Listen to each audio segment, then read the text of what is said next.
Comme disent les Français, la fin justifie les moyens. Le concert de Ferrego l'a prévu à Paris La Défense Arena officiellement annulé. Tolobaki yango ki bako betate, enfin, tokomi na place yango. Yoke lokoyo.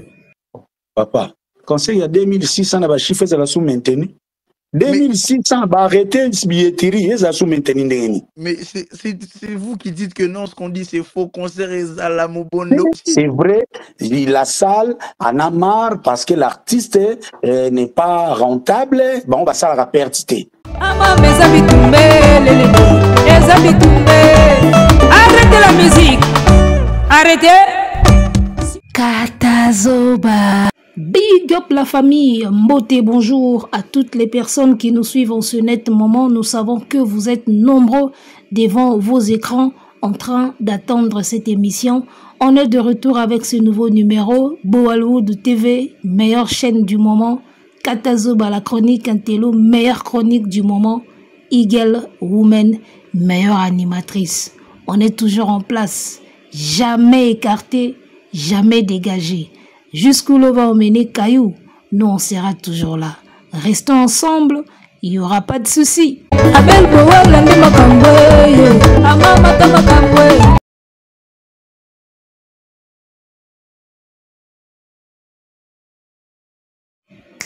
Oh ya Yesu, foi missa, yeah. Ayaya muna menga makusukula ya velela ye mambi katula. Oh ya Yesu, foi missa, yeah.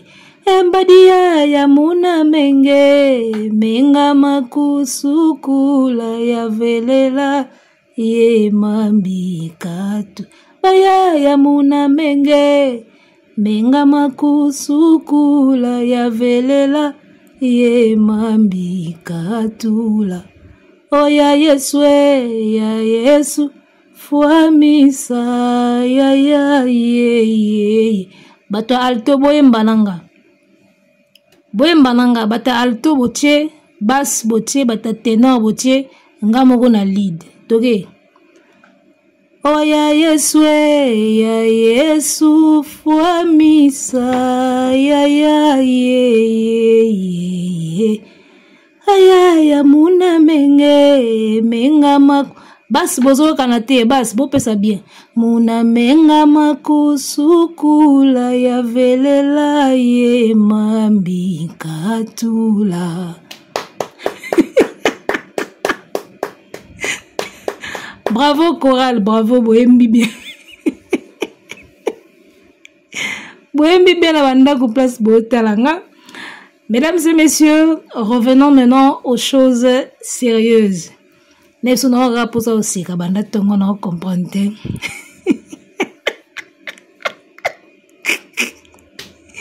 Revenons aux choses sérieuses. Tochana blague Mupandi. Topesi la sco na ndenge pena na ndenge pena sco ya normal. Alors, les Français disent la fin justifie les moyens. Et moi ce soir je dirais, ne fais pas You Arena qui veut, mais qui peut. Ne fais pas You Arena qui veut, mais qui peut. Ah ozali kambo ya vouloir te. Ah tozana makambo ya pouvoir. Alors, mesdames et messieurs, j'espère que vous avez très bien suivi. Dans mon émission, j'ai l'habitude de vous balancer des petites vidéos dès le début pour que, au cours de l'émission, je commente là-dessus. Concert de Ferrego l'a officiellement annulé par Paris La Défense Arena, You Arena. On va vraiment essayer d'être bilingue parce qu'on a ligné vraiment bato mikili mingi pe bayo kamakambo. Il faut vraiment bayo ka vraiment que moi na maïwana a kokite. To beta ngom na le poto pour vraiment bato tout ba comprendre que Joanna a kokite.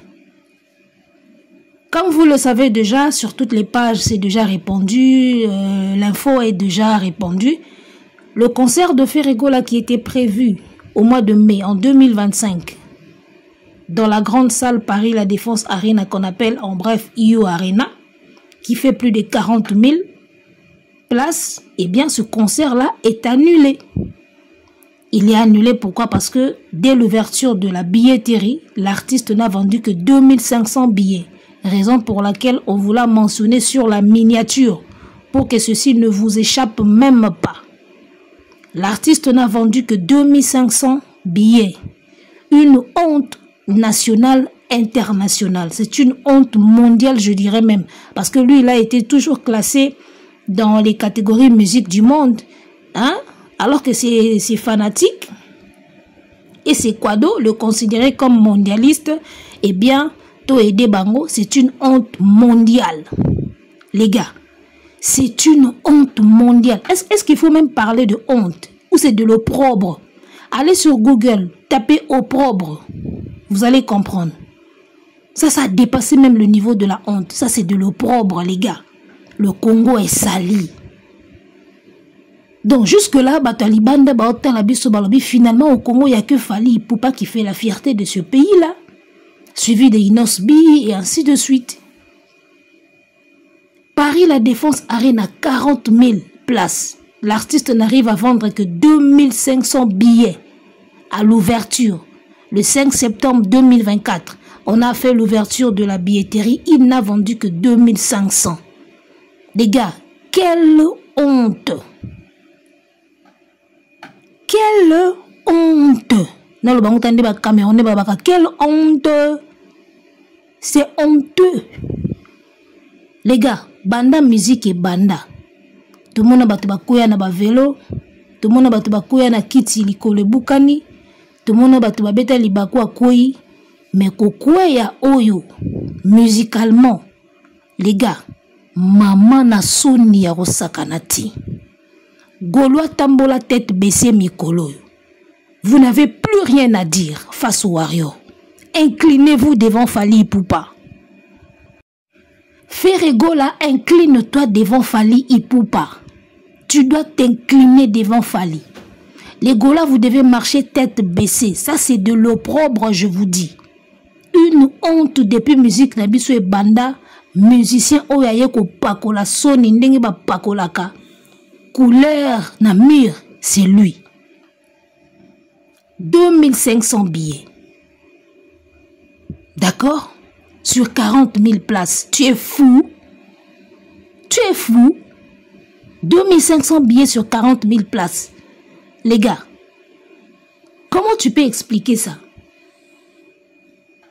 You arena zoka perte te. You arena za salo te bosa lise ba jena bino ya fiko fionde bosa la ba jena bino ba kukule lombe. Ok nango na you arena. Et il vous l'a montré. À la Kisibinoki, awa c'est pas de la blague.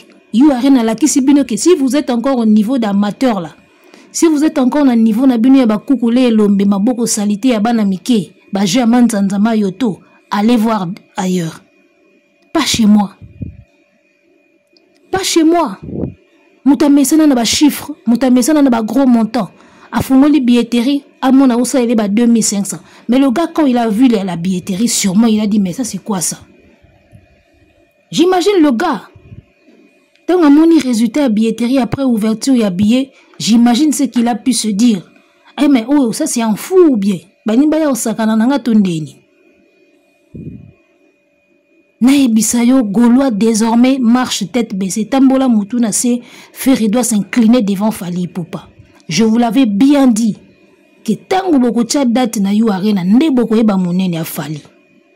Et je pense que maintenant là vous comprendre ce qu'au grandeur ya aigle. Ngata on a monaki boche date na Paris La Défense Arena. C'est la première des choses que je me suis dite na lobaki ke bakoye ba grandeur ya Fally. Kandenge ba ke you arena boy. Siko nde ba oye ba ki Fally Ipupa. Parce que je savais que Bozala na ba difficulté moko boy comme pas possible. Moi je connais Ferry. On le connaît. Banda na ba wenge Bouya Zapata, Wenge Kabwani, Maison Mère Nawera, les marquis, à Kotipa Kofi, à Salissas interdit, guerre et bandina fali. Toyebi moutou bien. Ce qui te lobby que c'est très tôt pour Betayou Arena, c'est très tôt. On connaît ses faiblesses, on connaît ses failles, on connaît son amateurisme. On connaît l'artiste, on l'a vu dans ses débuts, on suit son évolution. Et on savait que ce n'était pas le moment. Ce n'était pas du tout le moment. Alors, je pense que on va maintenant rentrer dans les détails. Toko Tasiko n'a pas de détails. Et beaucoup plus n'a qu'à réagir par rapport, il va dire, il y a Coco Promo. Parce que depuis ma Kambayou Arena, comme si y a des moutoufer et azo délégué, il y a information, il y a le Kouta. Azo lambela batu kosa kosa, le Kouta ou azo sala na ba réseaux sociaux, il ment sur toute la ligne. Azo kosa na tout même na générique ka ya le Kouta. Émission mobimba le Kouta banda na générique le Kouta na le Kouta. Na libanga le Kouta. Je vais réagir beaucoup plus par rapport au dire des Coco Promo parce que dès l'annonce, il y a annulation officielle. C'est lui qui a pris le devant. Il y a Loba au nom de Ferré, au nom du bureau, au nom des Gaulois. Jusque-là, Moutoumoko bureau a se prononcé. Yesiko Mouyombe gauche Coco Promo. A comme on dirait attaché de presse, il y a Ferré, il y a Moutazo Bimaliboso pour expliquer ma camba Ferré. Croyant qu'il sait communiquer alors que non. Baloukoute est belé. Bilobela est belé, Baloyenge est belé. En tout cas, je vais réagir par rapport à ces dires. Namoni ce soir, Trésor Moscou Fongoli live. A Kokigo Rosola na batute. Atira vidéo mo zonga. Moi je vous surveille les gars. Na kota kana ba live na bino tout na talaga. Trésor Moscou le lo Fongoli live ati vidéo mo tourner en rond. Ils ont tourné en boucle plutôt. J'ai même pas de temps à repartager dans bateau. Sûrement pas ça qui m'a mis sous DG Banda au Tangaï. Moi je sais vous lire les gars. Je vous connais très bien, je sais vous lire vous tous. Na leader na bino. Alors sans plus tarder, Toko Tasko na Mozindo.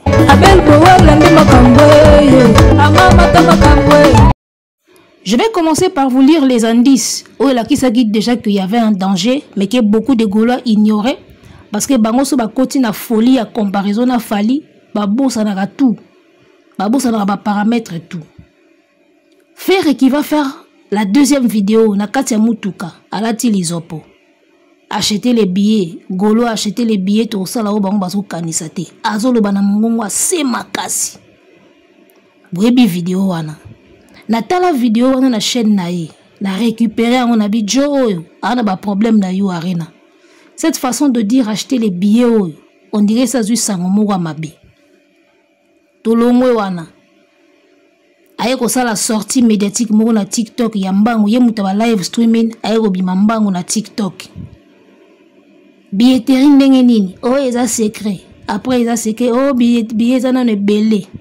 Bu Cameroun basaki ya loso basaki ya fufu ba manioko basukali ake ko tika na orphelina. Nathalie na bi moi mbalo autoka na You Arena. Makambo kune za mobulu.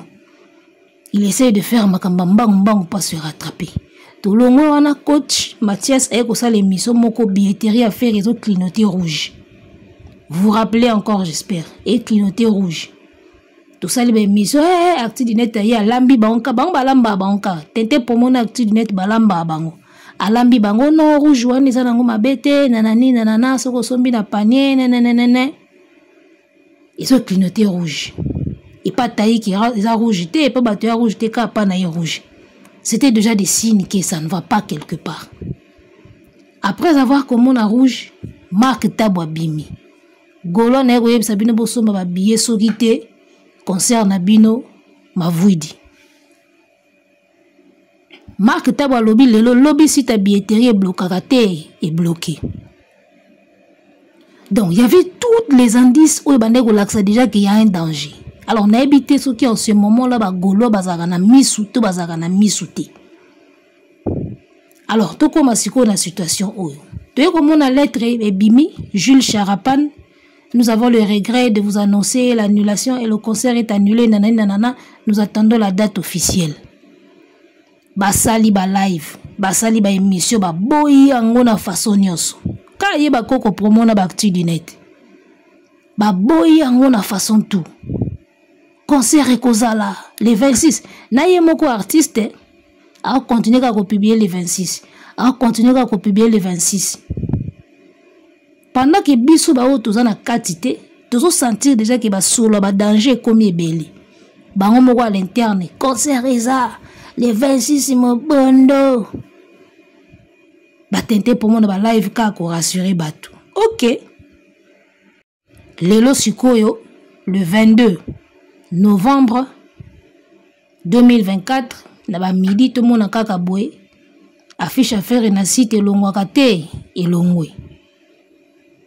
Ba page bandi ko panza communiqué et pesami. On va lire cette communiqué.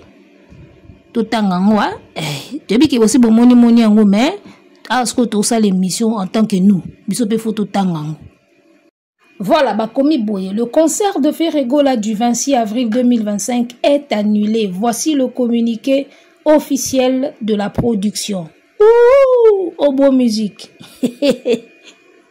Malgré tous nos efforts et une volonté évidente de toutes les équipes de maintenir ce show, nous sommes cependant malheureusement contraints d'annuler le spectacle de l'artiste Ferregola prévu le 26 avril 2024 à Paris La Défense Arena. Cet événement aurait sans nul doute été le point culminant de la célébration africaine l'an prochain. Nous tenons à nous excuser sincèrement auprès des personnes ayant prévu de participer à cet événement. Nous vous remercions pour votre soutien, votre fidélité et votre compréhension. Vos billets achetés sur le site parisladefensearena.com seront automatiquement remboursés dans un délai de 1 mois. Alors, boyokite to bandela. Na yokite na comprendre to bandela. Oh ya Yesu, foi misa, ye. Embadia ya muna menge, mwenga makusukula, ya velela ye mambi katula. Osko sozo embango, fo benda, mwende ba benda pati ya pata gato bia mikate, so sali pati o benda ngo, fo benda ngo sko. Ya Yesu, foi misa, ya, fo benda ngo sko bongo po. Embadia ya muna menge, menga makusuku. Nzembo nango apesanga nzembo. Ah, bakongo bana ba nzembo. Alors, revenons à notre bélier, notre cheval, notre mouton. On vient de lire le communiqué officiel de la production. Donc, Wana Pena, c'est fini, terminé. Déjà, la lettre de Jules Charapan avait tout dit. Tembe, kaka sceptique, kande bozalaka, na ki tetu, na ba lo yenge, na ki ndoki. Ti communiqué officiel et bimi. Nous sommes kende comme prévu. Hein. En tout cas, je ne sais pas s'il y a des Gaulois intelligents. Mais remarquez que depuis vidéo ami balé faire à Salaka. Ti siko, tout ce qu'on a dit sur la toile. Depuis vidéo wana nous sommes kende kande tolobaki. Alors na ebité na biso na kan ya batu na bino, banani obino boko pesa raison. C'est à vous de voir. C'est à vous de voir. Banani bino il faut bopé sa raison parce que tout ce qu'on a dit na ba live na ba émission na biso to sali to bano yebisa bino déjà que makambo ndenge zo kende ti place to komi lelo. En tout cas pour nous tout a été clair. Si o batu na bino o ya mobondo concert ezali to si to sali sold out to zo lukande date ya deuxième tala nebisa ki bino ferré azana ba fanatique ya ba ndoki ba pumbwaka na butu. Les gars, bondi melanga ba fanatique ya Ferre ba pumbwaka. Oyebi po ani na mona ba pumbwaka na butu. Oyebi ke to komi pendant na point où tout le monde voit que ça ne va plus. Mais il y a des gens, bazo ya ko komana ba commentaire, bozela bomo na sold out boko kamwa. Il y a des gars bazo ya komana ba commentaire, faire essayer tekai na déjà billet ya première date. Tozo lukandes ko to silisa billet, il y a deuxième jour au ba pesier. Il y a des gens comme ça qui écrivaient sur les commentaires, même tant que tout le monde a que na yemoko faire attitude de changer. A komi mawa, a kondi na 2 jours. Mais il y a des Gaulois sorciers, bazo ya komake, sold out ezali. Boko mona yu arena, bientôt boko sentir, bando ki bangwana. Soko moni muta komi, soko kute na commentaire mo ya bongo na bemission na nga. Répondre ye komaka ndoki. Ngam nam na tindi bino ba abonné ya Boalououdou TV. Au moni commentaire moko ya bongo na page, ata makambo aussi eleki. So moni yango komaka ndoki. Bandoki bangwana batu ba bloquer faire akende liboso te. Pendant que tout le monde voit que la situation se dégrade, pendant que tout le monde comprend que makambo eke mabe. Mais il y a des Gaulois sorciers, bazo ya kokomake bokomona sold out, boko kamwa, boko tika la kidiba, bozela bokomona jour ango. Bosali sold out toko kamwa tozo kamwa penzako. Na minute siko nga na okamwa mabe sold out wana bosali pene za dega. Bosali sold out moko ya mabe nazo kamwa pena nde na zabwe, nazo kamwa grave. Bokuta na sunanga lisusu. Igele women ebende kuti apete. Awa. Ndoki aleka te awa. Alors, toko tasko na Tente Promo. Tente Promo asali live na ele na pourquoi? Ya landela na ba vu na ye asali live na ye abeti enka na ye na live ya otone mbongoni. Réputation faire etaliete. Oh, etaliete. Ya okotane lar na ye. Aikosa bango suka ndenga misa na okosa bango. Alors, nalandi live ya Tente Promo kana pourquoi au jour ya annulation le 22 novembre 2024. À lobby, déjà Salah qui postait, a posté Abi, le concert vient officiellement d'être annulé. Plan B en téléchargement. Les cambres plan B en téléchargement wana. Bazo kosa lisuka bagolo na place wana. Déjà ngana oloba boy. Est-ce que vous vous rappelez? Omoni mutamuyi mutalukuta sosa makamba bosanaka. Kokosa izala mabe parce que tango zo kosa obosana. Mutakosa ka bosana kaka. Okoso koma moko après olobi likamususu. Tango batuno me mais yo loba ki boeti. Bakangi yo. Mutu soka zo kosa, il arrive un moment où obosana iloko okosa ki. Parce que ce n'est pas la réalité. Moi, je me rappelle que comme qui koyeb ba gola bosomba ba billet, ba date eza ebele. C'est ça leur langage. Hein? Ils passaient dans des émissions, ils disaient que ba date eza ebele. Faire na poto na ba date ebele bo sepela bosomba ga ba billet yu arena. So bo salika sold out to dévoiler ba date oiza. Si ko boni yu arena ba annulé, vous qui aviez déjà des dates ebele, o bolinga ki bo annoncer bango. Ata date moko ezo bimate. To komika plan B. To komika ka plan B. Plan B. Oh, concert et kozala kaka. Na 2025, concert et kozala.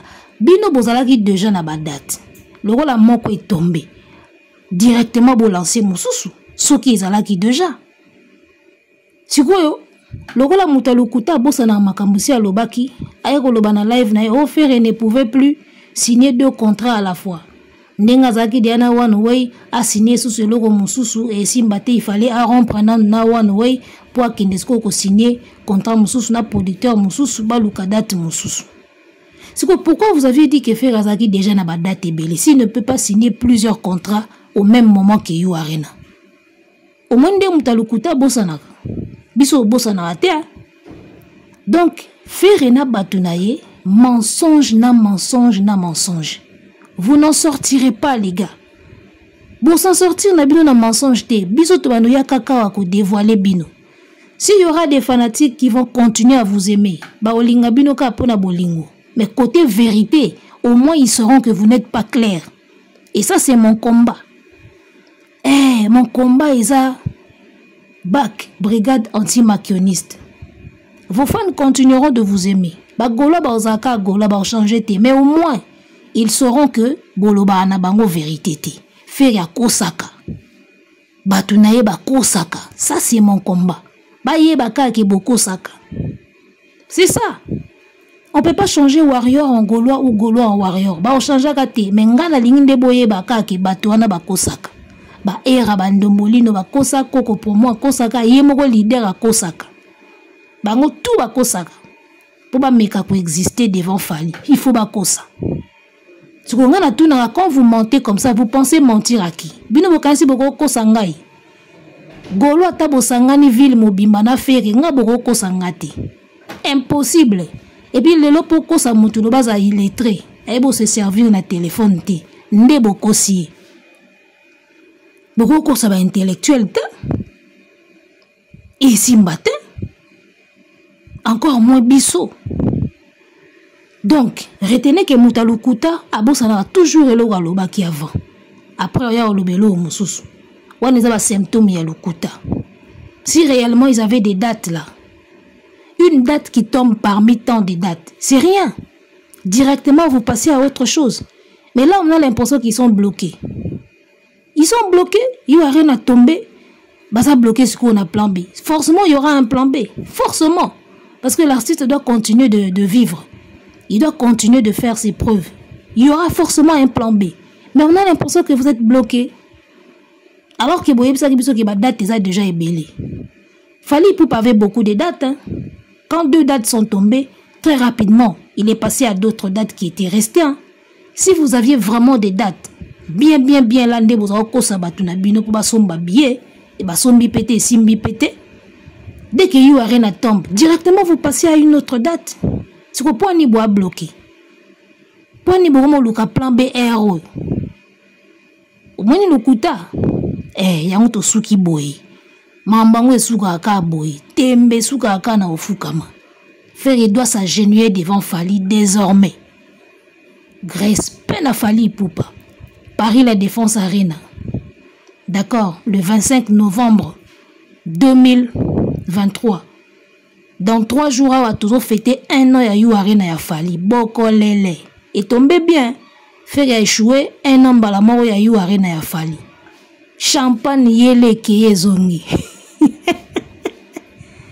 Le couteau fout à rater. Boko lele. Bon se servir dans le couteau pour faire croire que bozo teka. Nzoka 2500 pamba. Yango bo chuter. So pour le bail vérité tam suna ba wengemen ba nga ba yo ke la bino mawaki to cha faire poa. Bino lukuta na lukuta.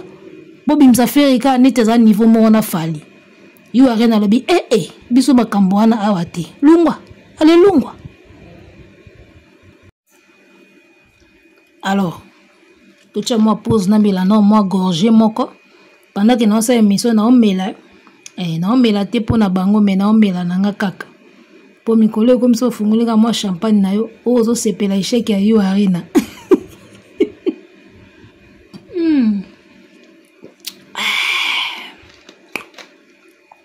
Sko botu nanga na omela nini?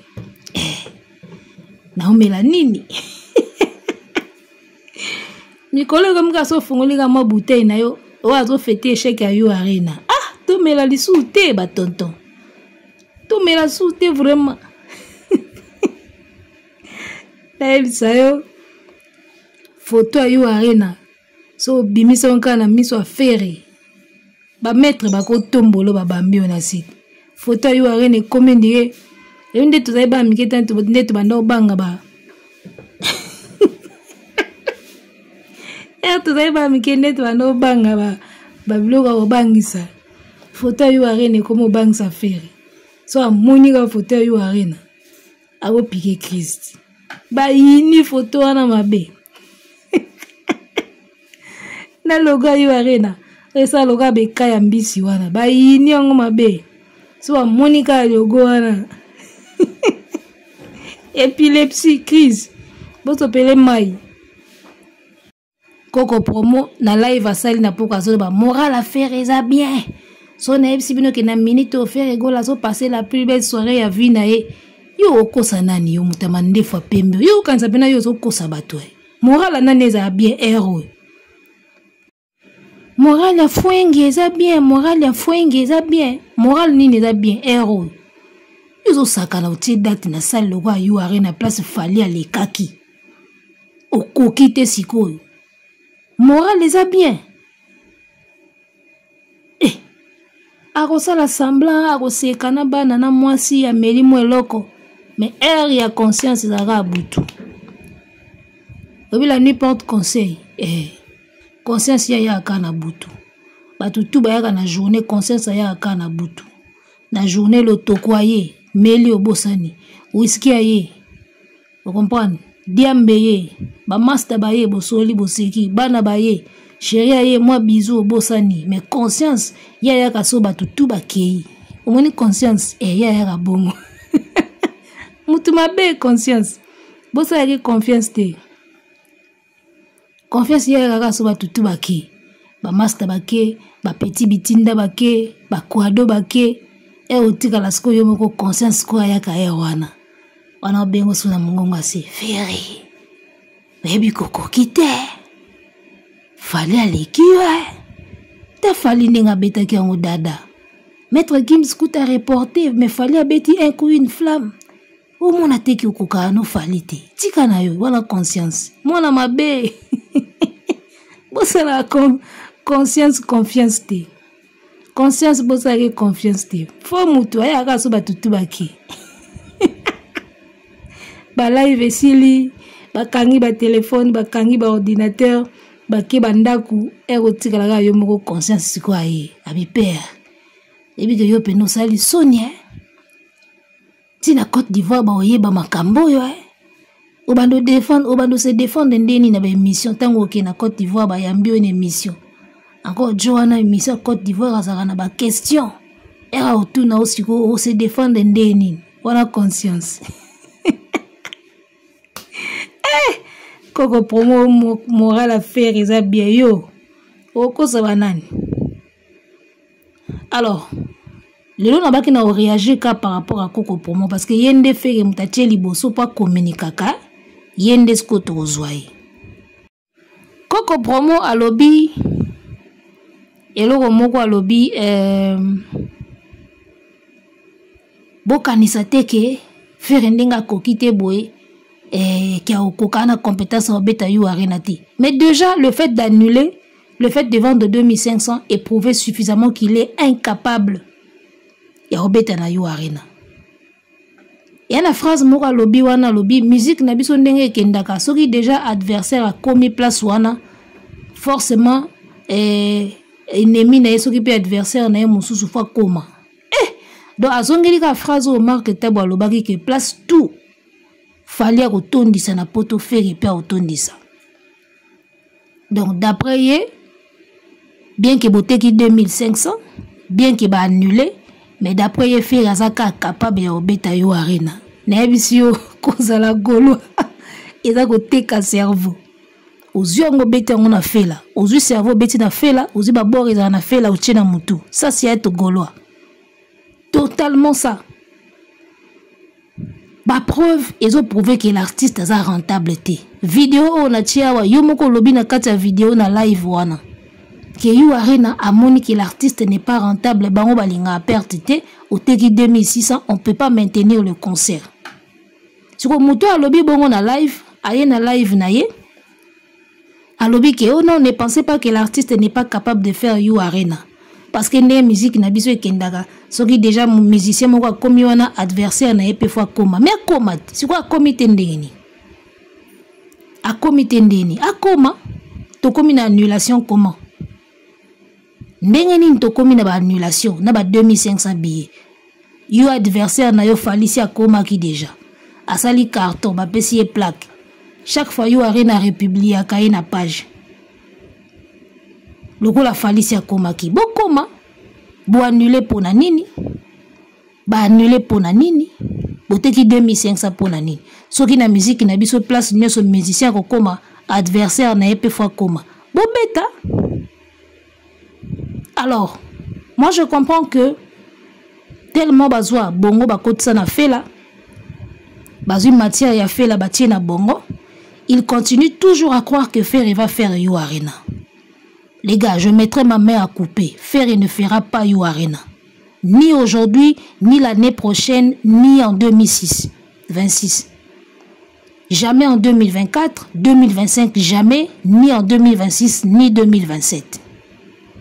Je mettrai ma main à couper. Il ne fera pas You Arena. Peut-être 10 ans après. So yebsinga 10 ans après, wana ba bossani, ba changer ba tout, ba changer ba manager, na ba producteur, là il pourra. Mais na ba ne o elanda ni oyo, il ne le fera pas. Na beti gazon. Na beti ba gazon pour te belé. Ba gazon pe yango. Il ne fera pas You Arena. Pas dans 3 ans qui suivent. 2025 T, 26 T, 27 T. A osala yango T. Et puis surtout l'équipe a un succès pesili. Donc il risque de ne jamais faire cette salle là na carrière naï. Ngam na lo bien. Bon continuer ko panda sango ki ba obeta You Arena. Azo ke luka producteur mususu po bazonga na You Arena. Mais c'est faux et archi faux. J'ai comme l'impression que Coco pour moi sur na ba live mususu a lobby vérité pour la image naï. Sur zongi na ba chaîne naï wana ya ba bonga le fion. A changer na ya comme le makambo et c'est pesa ba gola pour pas continuer qu'on s'abonner. Ça va pas, t'es pas vrai, t'es pas clair. Là ils vont nous sala qui n'a pas jeune wana. Tu as dit les choses clairement et bien. Oye, obo candidaté que faire incapable de beta You Arena. Mais la billetterie l'a prouvé, l'annulation l'a prouvé. Quand t'es pas capable, on annule. C'est clair. Bazo tenir ka ki ba obeta You Arena. Na minoko na bango nanu isilité.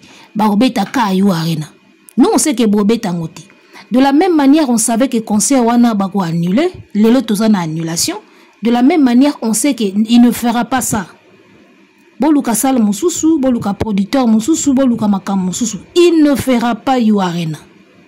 Ni aujourd'hui, ni demain, ni après-demain. Soki boko yebisa bato vérité te, biso to yebisa bango. Pourquoi dans lui qui ne fera pas cette salle-là? Ce qui cause, il y a annulation.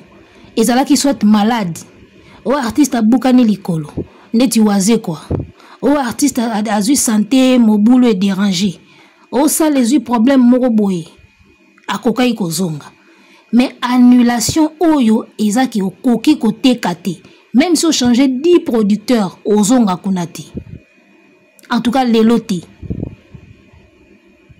Au kozonga kunati. Au zonga te. Oh. Yo ki ko solliciter salle. Oyebi ba règle ya salle. Ki so ko teki bien te, ba annulaka. Oyebi o teki te. Oye o teki pete, ba moni pena ko teki te. Allez, ba annuler concert. Si quoi yo, bozui, bolati sengo producteur one way. O ba beba na kinde na producteur, yango sale annulé. Donc bolingi bo supposer que ceux qui fait la producteur mususu, il peut revenir dans la salle. Il ne reviendra pas na You Arena. Il ne reviendra pas. Place au te quitté aux zongati. A tout changer 1000 producteurs. Toi tu penses que soit fait à te kagi bien. A te ba beba na producteur. Ba ba annuler concert ya mbongo ebele si koti. Ba ba ibisa kaka luka producteur mususu to continuer ka wana. Pourquoi est-ce qu'on fait des reports? Bino boka sonde bozo ko saba amiki. Pourquoi est-ce que la salle fait des reports? Ce qui est vraiment problème ezalaki ya salle ya billetterie et que problème ezalaki ya Ferry na producteur. Ba ko reporter l'état basi la nana producteur ba bongisa. Soit à changer producteur, soit ba bongisa na wana. D'accord? Donc, il allait avoir un report. Balinga ba reporter, l'état bati que la Ferry a bongisa na producteur nae. Mais le col a annulé. C'est qu'ils ont un problème, il y a billetterie et kamiti. C'est la salle. Et la salle, papa, au te quitté. C'est ça la raison. La seule raison où Esalika qui va annuler le concert, et ça qui fait rater qui 2500 y a pas sur 40 000. Ça, les sépélités, on l'a foutu dehors. C'est tout.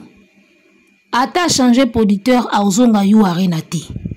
soki tembe gazon pena ya ofele yango wana beteli bino a changé ta 10 producteurs a ozonga yu arena te tozawa tozonga ka awa mwende tozongi lelo poto yebisa bino ke toyeba yeke ba ko annuler tozonga ka awa poto yebisa bino ke toloba yeke a obeta te. Et puis moi je ne comprends pas après tout ce que vous venez de voir comment beaucoup continuer à copier sa era ndombolino na bata faire confiance comment. Après, comment on a eu nos basali bino, ba mené bino en bateau, ba kosi bino, sold out bientôt, boza bien, zoga boteki à 2500. Comment vous continuez à copier ça bango confiance? C'est que vous êtes vraiment désespérés, mais à un point trop le matin, les fanatiques de fer, ils sont des désespérés. Pour monter continuer à copier ça moto, azoko ça y est, confiance, c'est qu'il est vraiment désespéré. Asa peut-être désespéré, il y a désespéré. Ba fanatique les plus désespérés dans la musique à Congo est ba Gaulois. Ya le roi moi sur Hollande mbale a Kosakaye, a Trichaka, a Betakaye, mais ils ont continué Hollande. C'est que ça pena maman na désespéré et puis que libande lo ezati. Na kangamaka awa. Vous êtes des désespérés? Comment beaucoup continuer couper sa confiance na ba era ba ndombolino ba Tintin promo na ba tuana tout ba kosi bino? Ils vous ont menti sur toute la ligne. Ils ont éclairci la vérité. Alors, nous allons devoir nous arrêter par ici. Il y a beaucoup de choses à dire et on va le faire mollo, partie par partie. Et Toyo Kanan Oyo, après l'émission Moussousoupe et Zali Tozanan. Voilà, en tout cas, le concert annulé. Hein? Tolbaï Barobeta Te, Beti Pete, Barobeta Rapete. Fally Ipupa reste le seul Congolais jusque-là à avoir fait You Arena avec 40 000 places. Au Boyo Sali Mukilinayo. Respect na aigle. Banda Loti Lobby. Respect. Kilomètres na bango. Ils ont 100 000 millions de kilomètres. De Fally Ipupa toujours number one. Eh, bayoka douleur. Balela. Eko ganga o fait ganga na clip à Mobondo. Eh, kolela You Arena. Wana film ba You Arena. Bozoka ti parti mo na nzemba Mobondo. Fika zoganga. Film ba You Arena wana. Voilà.